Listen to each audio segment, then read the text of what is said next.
Chapter 72. Tracking. The wooden puppet's face was painted in red and yellow like the common clown. The corners of its mouth were upturned high, revealing an abnormally comical smile. Its lips parted to reveal a dark and deep. Klein, who had locked his gaze with it, felt his hair stand as intense horror leaped out of his heart in an uncontrollable manner. Everything before his eyes grew dull, as though he was looking at the world through a piece of thick brown glass. Klein's thoughts slowed down gradually, and he instinctively wanted to ask for help, but his neck seemed to be held tight by a rope. He couldn't make a single sound, and the single word was trapped in silence. Just then, Dunn noticed his arm exercises becoming sluggish, and pushed him heavily. The brown glass before Klein's eyes shattered in an instant. He blurted out the word help, which had remained dormant in his throat. It reverberated within the carriage, with sharp panic. "It's getting stronger," Klein spoke in a very certain tone. Being next to a strange sealed artifact like 249 really placed on in terrifying peril if they were not careful. No, it was totally impossible to guard against it. It could only be avoided through other methods. "It's normal," Ayer Harson said steadily, nodding. Lorata chuckled. "It seems to like you? Don't worry. It is a relatively less dangerous grade 2 sealed artifact." In her naturally languid voice, the puppet, whose joints clearly reflected a human's, stood up. It began tottering towards its left. Its action was incomprehensible, just like a steam engine that someone had rusted due to a lack of lubricating oil. Robot dance. Klein suddenly had the few Chinese words pop into his head. He had a new guess of the danger 249 posed. "It assimilates the living things that it seizes control of. If I'm not woken up in time by the others, would I have become a human-sized puppet, a real-life Barbie doll?" Just as thoughts flooded Klein, Ayer Harson was awoken by Dunn. He extended and bent his arms as he pointed in the direction that the puppet was walking slowly towards. He said to Leonard, who was driving the carriage over there. Leonard couldn't make the carriage pass through the building, so he had to detour. During the detour, 249 constantly adjusted the direction that it was facing. It acted like a compass that pointed towards the Antigonus family. Upon seeing the scene, Klein, who was constantly exercising his arms, nearly burst out laughing under the tension. "I heard that 249 was created by the Antigonus family. Is this an act of loyalty, or the perfect example of screwing things up?" Leonard drove the carriage according to Ayer Harson's occasional instructions. Whenever the strange puppet, 249, walked to the edge of the carriage, Ayer Harson would pull it back and start it all over again. Every time that happened, its mouth would open, and two people would be under its influence simultaneously. Klein's taut feelings gradually began to relax. He realized that sealed artifact 249 was not as scary anymore. As long as there were more than 3 people present and they constantly maintained their arm motions, if they made sure to wake their partners in time, 249 was merely a puppet with slightly unique characteristics. The carriage traveled at high speed and quickly arrived at the harbor, where warehouses were clustered. After circling a few times, they confirmed that 249 intended to enter the innermost grayish-white warehouse. Ayer Harson's expression turned solemn. He grabbed the puppet carefully and stuffed it back into the black chest. Thump! Thump! Thump! Under constant ferocious knocking, Ayer woke up again and again with the help of Borgia and Lorata as he activated the mechanism with great effort. He then injected his spirituality and activated the star and crimson symbols on the chest. At the reappearance of the formless seal, Ayer Harson let out a long, heavy breath. "Let's get down," Dunn Smith said with a low and mild voice. "Leonard, tying the horse here will do." Dressed in trench coats, suits, or shirts, the 6 left the carriage and walked into the innermost warehouse. As they walked, they uniformly stretched and bent their arms. This added a comical and ridiculous vibe to the rather tense situation. The Nighthawk awkward dance squad. Klein could only complain inwardly to ease such a feeling. However, there was no other way around it.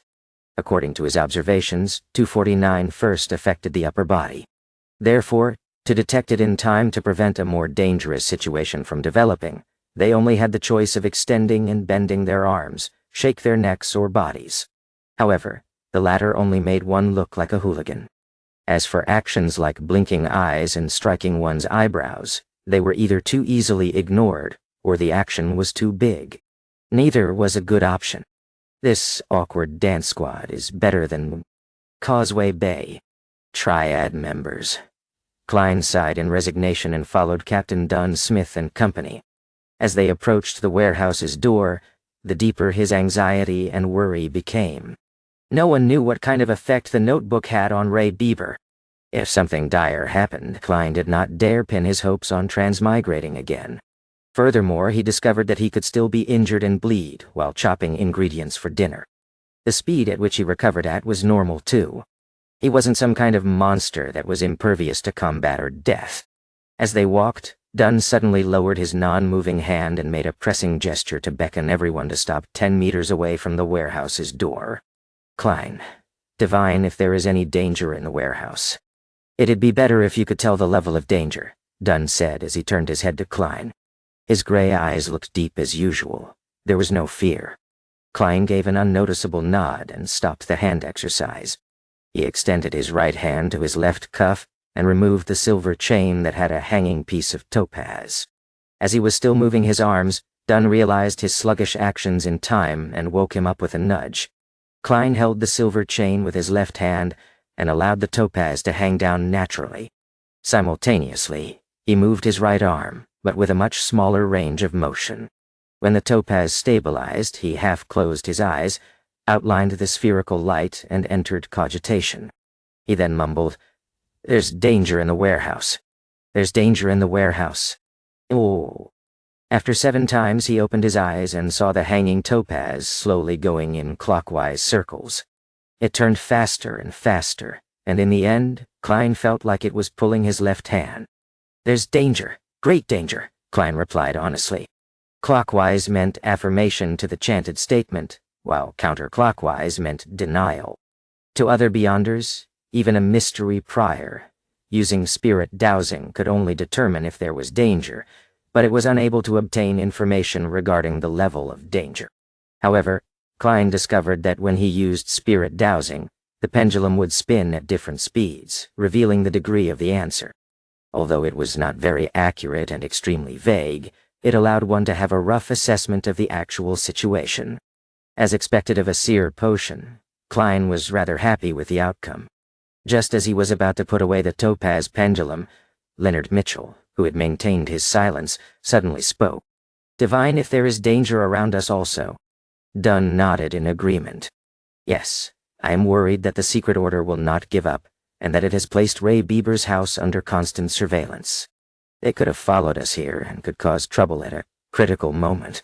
Indeed. Klein took a deep breath and entered a calm, ethereal state once again. When the silver chain turned stable once again, he recited in his heart, "There is danger surrounding us. There is danger surrounding us. After repeating the statement, Klein opened his eyes and looked at the silver chain.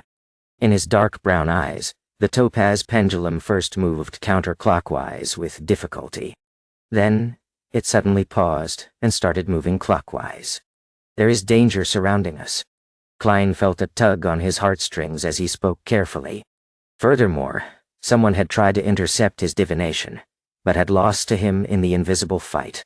Just as he spoke, an orange-yellow fireball the size of a fist flew towards them. It came crashing towards the middle of the group with its blazing speed. Dunn Smith, who had already drawn his long-barreled revolver before Klein did his divination, immediately raised his hand, aimed, and pulled the trigger. Bang!